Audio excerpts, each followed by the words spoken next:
everybody. Today we're going to talk about intersectionality and allyship and what does that mean. So, what does intersectionality mean? Intersectionality is a term that Kimberly Crenshaw came up with in 1989. She was a law professor that was dealing with a discrimination case against a black woman who did not get a job and felt that she wasn't hired because of her race and her gender. And the judge at the time told them that he could only take into account one of those two. And of course, that's impossible. That's not true. When you're dealing with things like racism, sexism, homophobia, transphobia, ableism, classism, and xenophobia, all of these things are overlapping. So Kimberly Crenshaw came up with the term intersectionality to describe this overlap and how these things all kind of feed into each other to create stronger forms of systematic oppression and social injustice. According to geek feminism, intersectionality is a concept that often used in critical theories to describe the way in which these oppressive institutes are interconnected and cannot be examined separately. When credited for bringing up the term to wider, already went over that, sorry. So a lot of these things kind of like overlapping with each other are how we deal with what terms that we used to use, like feminism and stuff like that, are all really great when we're talking about a specific problem, but at the end of the day, like, we're all in this together and we need to consider all of these terms together because they do all inform each other.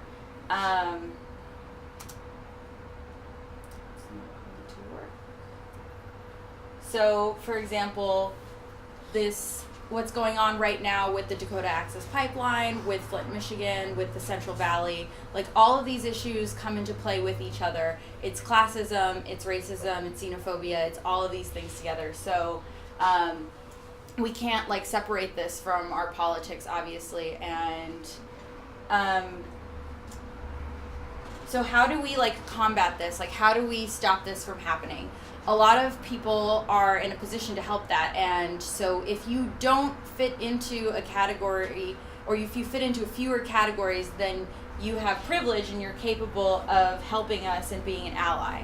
But what is, like, privilege? At the end of the day, privilege is not about what you have, it's about what you don't have to deal with. So it doesn't mean that you had it easy, it just means that you had it a little bit easier. And so, for example, I, as a ambiguous-looking Latin American woman who is cisgendered, I do have some privilege, and I can use that, I can leverage it. But, for example, a trans woman of color who also has to deal with a learning disability or, further mental illness or whatever, they're in a lesser position of privilege. So allyship is not about putting the burden on one group of people. It's about all of us taking responsibility for what we can and being in this together and helping each other out. And we're all trying to, like, work towards this, bringing down the patriarchy, which is not the evil big man that we kind of joke about. The patriarchy is a system of oppression that is part of our unconscious bias. Consider the following story. A man and his son were in a car accident. The man died on the way to the hospital, but the boy was rushed into surgery. The surgeon said, "I can't operate, that's my son." What gender role did you imagine that the surgeon occupied? Now, when they came up with this test, many people just looked confused and said, "What do you mean? That doesn't make any sense." As time went on, people today tend to often jump to the conclusion that the surgeon is a gay male and married to another man. There's a lot of unconscious bias that stops us from considering the fact that maybe the surgeon is a woman. And they use this story to test you because you don't have to give me an answer. It's not about that. It's about the shock of realizing, like, internally that your instincts have been, like, pre-coded for you. And a lot of this comes down to the way that we educate children, the way that we provide social and gender roles to them when they're growing up. And the things that we tell like small children when they're young, and also housing is a big part of this. So low-income housing, segregation, community building, gatekeeping around housing.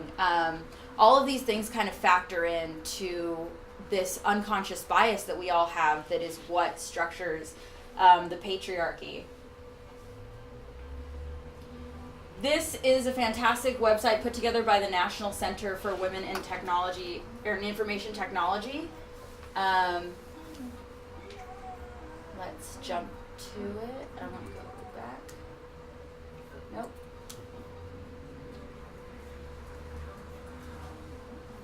So we're going to go visit the site. And what it offers you is these tests where you can go and see what your unconscious biases are. Each test is, it's not showing. I'm sorry. Here we go. So each one of these tests that they offer on their site provides you with a different unconscious bias that you might have, or conscious bias for some people. But for this test in general, what they do is they have it set up so you are given a list of words in advance and associations with those words. For example, for the gender career test, you go back and forth between talking about family and talking about home life and talking about career life. So it gives you these categories, and then as you take the test, you mark with the letter I-E which one you believe it is. And you have to do it as fast as you can. And try not to get one wrong. Like if I get this one wrong, it gives me an X and it stops you.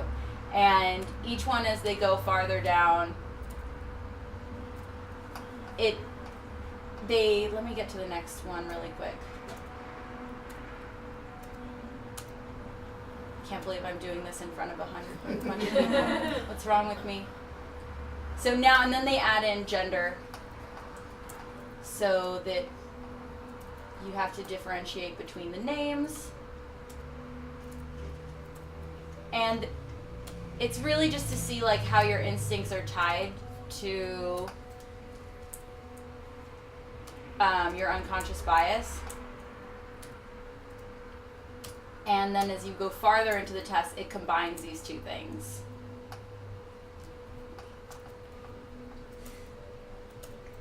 So, which accidentally, if you see the word children, you might accidentally hit male, for example. That's what they're trying to test you for. So, when they did this test and the National Center, the people who worked there took it, a lot of them came to realize that they had a lot of these unconscious bias and admitted it and openly freely talked about it. Let's see here. But facing these unconscious bias can help us examine what we need to work on so that we can better be allies to people in the future. One of the largest cases that people know about is the death of Kitty Genovese.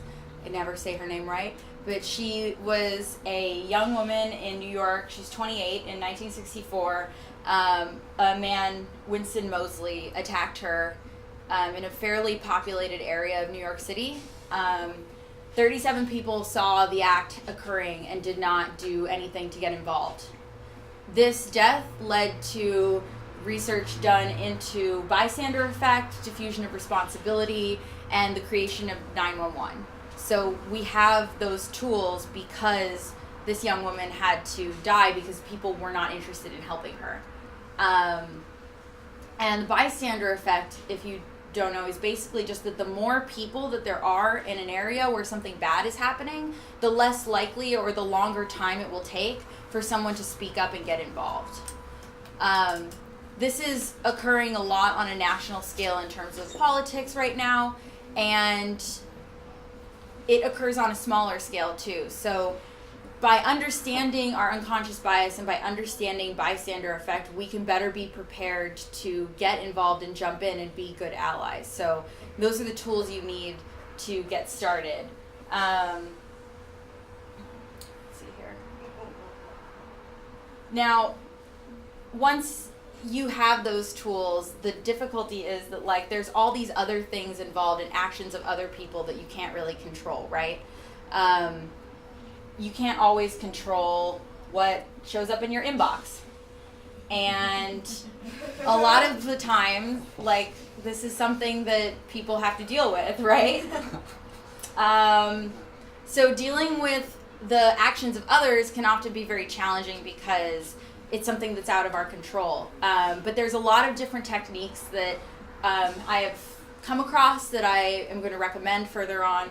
But basically, like, when it comes to the objectification of women's bodies and rape culture and the prejudice of people, like when you see someone crossing to the other side of the street, when they see a black person walking down the street, you know, like all of these things, seeing those actions, like registering them in your mind is the first step. One of the really interesting things, there was an episode of the podcast Reply All called Writing on the Wall, where they interviewed professor and students from Colgate University in upstate New York, I believe. And there was this weird thing happening where there was a social media app called Yik Yak where people could post anonymous messages, and students were posting racist death threats against other students at the college. They were threatening students in particular, sending them death threats through this anonymous social media app. One of the professors, like a lot of the students who were trying to protest this and find ways for the campus to shut down Yik Yak were getting a lot of pushback from the administration and the deans. They were not interested in getting involved. They didn't see a need to be responsible. But Associate Professor of Biology Jeff Holm started this movement called the Yik Yak Take Back, which on Gimlet Media, or on the podcast Reply All, they referred to as sending Ned Flanders to comment on 4chan. He would ask professors to wish students well on their finals, joke about how hard they were going to make the final exam, broadcast congratulations to students that were finishing their thesis, and the only rule was that they had to sign their name. So it was a really powerful message, because by getting involved and sending out this positive message, students realize, like, oh wait, there are professors here reading our messages. They're like, see these heinous things that other people are writing. And it helped reduce the amount of like harassment that students were getting via Yik Yak and publicly.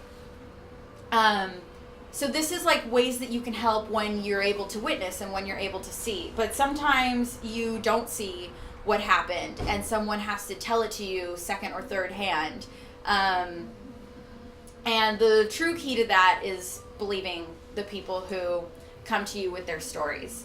Taking a second to put aside, like, for example, there's this fantastic artist in Seattle. I got to see her give a talk at Open Source and Feelings this year. She put together a website called reparations.me, where she invited people to put up offerings or ask for reparations during their time. Like, it was during the summer, and there was a lot of people who were just feeling exhausted online. And so she put this project together to provide people of color and underrepresented people with a way to get a little bit of catharsis. And for people who wanted to be allies, to not just post another thing on Twitter or post another thing on Facebook, but to actually do something to help a real person that needed help. And what her project did was provide a way for people who were dealing with their own like issues of unconscious bias to meet someone who had gone through something and provide them with some help. And she talked about the next project that she wanted to do was she wanted to put together an app. She called it the Bat Signal for White Women Witnesses, where as a person of color she could summon a white woman or a white person who would come and witness for her and basically just like stand there and judge whoever is being rude or mean or maybe even police brutality, like, and it's a real issue. And she gave a great story, like, imagine that you know, your name is Beth and you have a friend named Mary, and Mary, like, you go to Mary and you tell her, like, hey, Ben did something really horrible to me, like, Ben harassed me or abused me in X way. And what if, like, Mary doesn't believe you? Like, Mary isn't really your friend, right? But how do we get Mary to believe and to understand, like, the things that I'm going through as Beth, right? Part of that is making sure that people are witnessing things more often and making sure that we are making things visualized and amplifying things. Another way that you can help people when you are believing them is amplifying their stories, putting your bodies in spaces that I can't. Something like, for example, I live in Echo Park. I live really close to downtown. When the protests were happening, I was frankly too scared to go and participate in the protests. I was too afraid for my own personal safety and that I might be victimized by police, getting thrown in jail. I heard stories about people getting grabbed and put on buses and getting booked without any reason because they were walking back to their cars after work. So leveraging your privilege by putting yourself in a position of using your privilege to provide someone else's voice a leg up and give them the ability to, like, amplify their story is very helpful. Another thing, I'm gonna go here. Like, a really big thing that is hard to deal with is the wage gap. Pop, push, reverse, shift, unshift, splice. So if I had this, like, garbage array, so, like, of, maybe amplifying stories like this. Actually, this is not really garbage array, and I sort of, like, need notes for this. This isn't an act. This is actually a list of all the percentages of different races of women and what percentage of the dollar they make compared to white men. And so I want to get rid of that. So I hit pop, and there goes the dollar. Asian American women make 90 cents to the dollar. I'm going to pop out the white women, which made 78%. Then next is Native Hawaiian Pacific Islander women. 0.64 to the dollar is what African American women make. Then American Indian or Native, Alaskan, and then Latina or Hispanic women. And I'm going to add 1 because that's what it should be. I don't know why you're clapping. I literally did nothing but make you think about that. So that's a friend of mine, Jen Schiffer. She gave an amazing talk at Texas JavaScript this last year, not this year, the year before. Just that little bit in her talk about arrays, like, amplified an issue that otherwise probably would not have even crossed anyone's mind that whole day. And it was funny and it was interesting, and she did it in a, like, non-threatening way, which, makes it's easier to access people's sympathy and empathy when you can come across to them in a positive way. This was a great example of, like, another way that you can amplify and leverage your privilege to get a message across. Of course, there are bad sides to this. Like, Jen does receive death threats and harassment threats on a regular basis. I don't know if anyone knows her on Twitter. She's very vocal, and she's a very popular satire writer. She writes Medium articles about how you should deprecate your CSS because it's silly and pointless. And she basically writes articles. Her character is she calls it a mediocre white male in upper management as her character that she writes from, and she inserts this, like, into her bio. Like, her bios will be like, Jen Schiffer is a father, a Christian, a happy white man or something. She'll say something really ridiculous like that. Like, she has to deal with harassment too, but she finds a positive way to, like, spin her message and uses her position of privilege, her ability to be on stage and give a talk to amplify the voices of other people who aren't on that stage.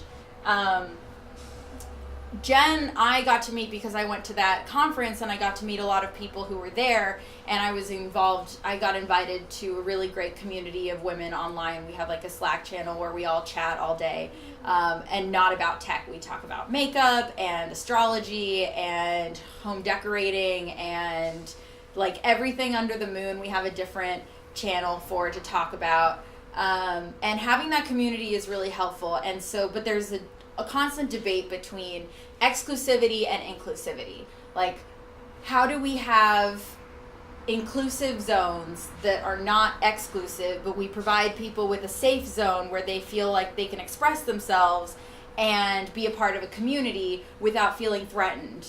I should have dropped that in there. There's a really interesting conversation happening right now because Node Interactive is a conference that's happening in Austin this week, and there were some white supremacists who were trying to get into Node Foundation and try to get involved with Node Foundation in that way, and like sparked that whole debate again about inclusivity versus exclusivity. But at the end of the day, it's like we should be allowed, like there need to be safe spaces allowed to form for people who do not yet like fully have enough privilege. And at the same time, like recognizing those differences but knowing that one day like everything will coagulate together, right? So we've thought a lot about it in our personal community. We have a code of conduct, we have an invite policy. Our basic rule is that like you have to identify as a woman, and you have to personally know someone to be invited into the group so that we can vouch and know that you aren't going to be a bad person, that you're going to be understanding and work with the community. But the importance of this is having a diversity of those. So I'm a part of that small group. I'm a part of other larger groups that are far more inclusive and less exclusive. And I'm part of smaller groups that are literally just 5 friends chatting in one room, you know? Like no one comes up to a white guy and looks at his group text and goes, "You're being exclusive and like you're limiting my ability to communicate with you," right? But these communities are important because it's a safe space where people like me can go and express things that we're having trouble with. So, for example, a really big topic, and since Jen talked about the wage gap, it's kind of interesting, is like negotiating, and as women, like negotiating the pay gap and finding ways to like make equitable money, despite the fact that we deal with like what's the word for it, emotional labor and things outside of like our actual job description. So we all call each other Queen Ice Bitch of Money Mountain every time that someone has to like negotiate something, because it's like you need those spaces to give each other support. And if you're not in that space and you consider yourself an ally, like that's okay. As Solange says in her song, FUBU, just because you can't sing along doesn't mean you can't like enjoy. You've got the whole wide world. Like there's the whole wide world out there for you. We have our small spaces, and that's okay. Outside of those spaces, we also have to deal with the media and how the media portrays people, and taking apart those unconscious biases that are put together, dealing with representation. For example, like Scarlett Johansson representing a Japanese American woman in the Ghost in the Shell adaptation, or like any adaptation that has happened over the last 50 years that has had a like whitewashing to it. And it's important for those different representations of people from different backgrounds to exist, so that we can have intersectionality be part of the part of society in a way that is fruitful and positive and shows that like we can all contribute together. And an interesting part of this is also how we deal with mental health and how we deal with talking about mental health. So, you know, the character of Betty Draper on Mad Men was this sad housewife who didn't really know what was going on with her life and was dealing with her own depression and other issues. And, you know, there's a lot of mental health issues that come from having to deal with racism, classism, ableism, sexism, transphobia, homophobia. All of these things contribute to higher rates of mental illness in people, underrepresented people. And as great as it is to see, you know, a character dealing with mental illness on a TV show, like, there are other areas in the world. For example, I love Sad Girl Tumblr, which is basically like all of the teen girls, especially girls of color and trans women online who basically have turned Tumblr into like public diaries. So writing their journal entries, posting photographs, posting selfies about their own sadness, and like vocalizing that and talking about it and understanding that like these problems have led to real consequences on people's mental health is part of the story. And that's okay. And like talking about mental health might seem like a taboo, like it might seem like a personal thing, but allowing people the space to talk about it is important. One thing that I like to talk about a lot is this amazing artist who lives in LA. Her name is Johanna Hedva. She is the program director for P5.js, which is a great language for teaching artists how to use JavaScript and make art with JavaScript. She does a lot of their outreach related stuff, so she's put on events at the Women's Center for Creative Work. And she wrote an essay called Sick Woman Theory about how people of color deal with mental illness and how it's seen as a white privilege to be depressed, because depression is linked with feelings of dissatisfaction when you otherwise like would have everything that you would need. Like the only reason why you would be sad is if you're depressed, right? If it's a clinical reason. And so she breaks that down and talks about how it is tied to the things that cause the need for intersectionality. And my favorite excerpt is that she wrote, "It's important to also share the Western medical terminology that's been attached to me." She's talking about herself. "Whether I like it or not, it can provide a common vocabulary. This is the oppressor's language," Adriana Rich wrote in 1971. Yet I need it to talk to you. But let me offer another language too.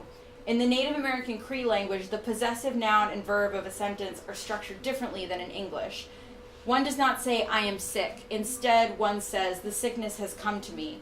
I love that and I want to honor it." So what Johanna is saying is that we need to look at mental illness as something that is not a part of someone's identity and a part of someone's person as a whole, but rather something that they just happen to have to be dealing with. And by separating that language and giving people that space, there's a lot more safety that we can provide people to feel less oppressed or objectified or feel as if they are like subjected to their illness and that their illness defines them, but rather that their illness is simply a part of them and that they define themselves. So like talking about all of these things together, it seems hard, but like at the end of the day, it seems hard to try to change language in this way, but culture doesn't make people make culture. Like it's all of our jobs to take apart these things slowly and, you know, be patient with each other. Like I accidentally called a person who chooses to identify as non-binary as she, and a friend of mine corrected me, and that's okay. I made a mistake. Like I accidentally called a person by a pronoun that they prefer not to be called with. What's important is that I apologize and that I learned from that and that I moved on, and that, you know, that it's thankfully that person wasn't in the interaction. They were not actually like present for the conversation. You know, it does take a toll on people when they are present, obviously, but, you know, being patient with yourself and saying, like, instead of getting mad at yourself for making a mistake or for not being the best ally that you could be. Like, it's important to remember that, like, it's okay, and as long as you're fixing it and working on it, like, it's all of these little things that we work on that will eventually make real big change. One of my, like, favorite examples of an interesting way that culture was changed by people is there was a lot of problems with crime in New York City, especially in the subway, in the 70s and 80s. And there was a group of young men called the Guardian Angels. This is a photograph taken of two Guardian Angels in the 80s. And their membership was mostly young men, Black and Latino, who had eschewed gang life in their own neighborhoods to better their city. And they would wear these uniforms, and they would go stand in the subway, and they had this routine that they did. So there would be a number of people in cars, and they would all pop out of the car and, like, check and make sure that everyone else who they knew was on the train would pop their heads out of the car. And if they didn't, then they knew that that person needed backup and that they needed help. And they were like their own little vigil, their own constant vigil that was happening in the subway system. And they significantly helped reduce the amount of crime that was happening in the subway, and helped the subway become the fairly safe place that it is considered today in New York. They're still around. They don't do this on a regular basis, but there's still an organization that does work in New York City to reduce crime.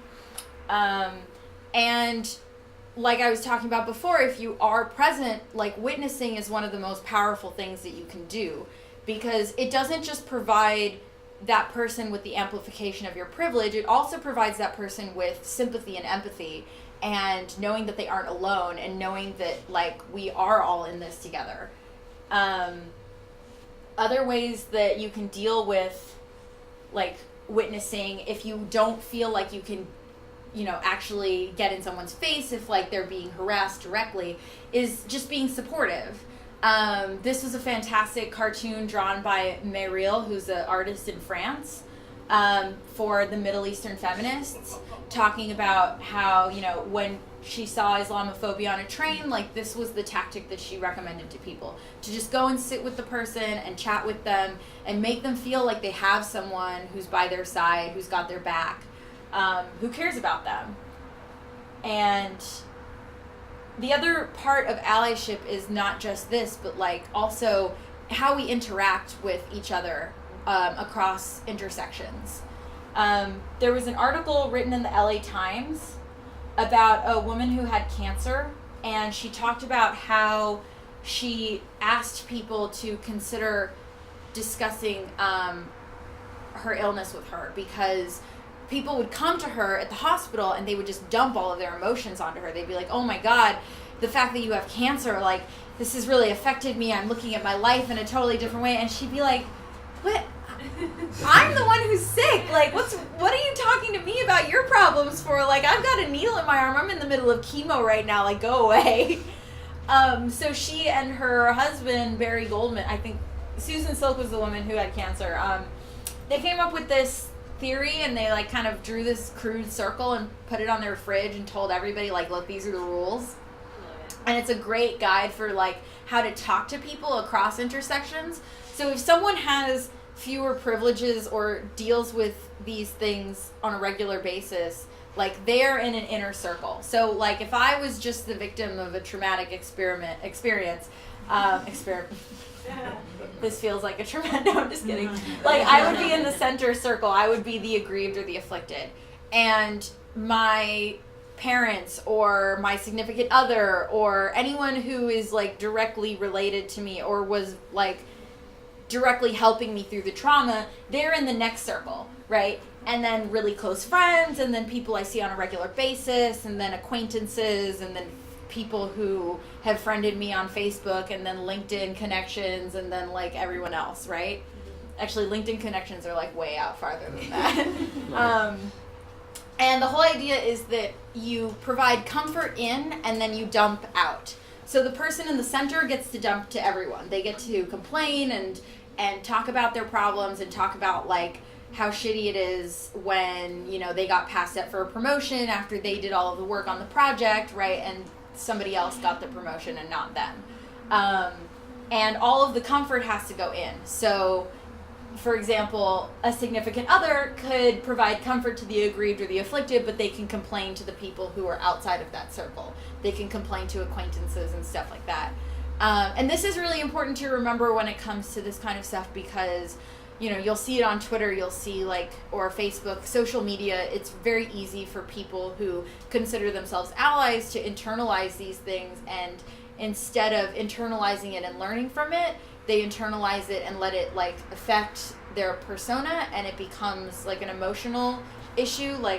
For example, I don't know if anyone saw the SNL skit of the election when Trump won, and Dave Chappelle was hanging out with all these white people in a living room, and they're watching it happen, and Dave Chappelle's like, what did you guys expect? And they're like, oh, I'm so heartbroken, what am I gonna do, what's gonna happen to our lives? And he's like, what's gonna happen to your life? You know, it has to follow this pattern for there to be equity in our relationships. But you know, at the end of the day, and back to the website that the artist from Seattle built, reparations.me, the most interesting thing about that website is that the first people to post offerings were all people of color. You know, people who deal with these things, underrepresented people who are victims of the issues that cause us to need intersectionality. We are the first to jump up and volunteer. And, you know, sometimes we need help, but oftentimes we're providing help, and we're very, open because we're all in this together. And so just, remembering that we're all in this together, and that as long as, it's okay to take a break if you need a break. It's okay to, disable your Facebook if your family is, being too intense about politics and you just don't want to deal with it right now. But just as long as you take these lessons and try to remember how to help people when they need help in these small ways that are actionable ways are really important. So yeah. And this is a great website called Syllabus for White People to Educate Themselves, and it has all kinds of fun historical documents about Jim Crow laws, all the way back to Jim Crow laws to the 13th Amendment documentary that everybody's been watching on Netflix, and everything in between. Other websites there's theangryblackwoman.com, Geek Feminism, which is a fantastic site for vocabulary and learning about a lot of these terms. And I will put all of this together, and I will share it on my website if anybody wants to do any further reading. There's about 100 million articles. There's also a really great Etsy blog article from their Code as Craft blog about how to be an effective ally to non-binary people in the workplace, where they talk about for example, I don't know if you heard about what the White House women were doing, how if one woman would bring up something, it was the job of all the other women on the team to repeat what she said, so that what a woman would have to say would not get drowned out by what other people would have to say and stuff like that. So they have far more actionable little things that you can do in the workplace to help reduce biases and racism and classism and all of those things. So yeah, thank you.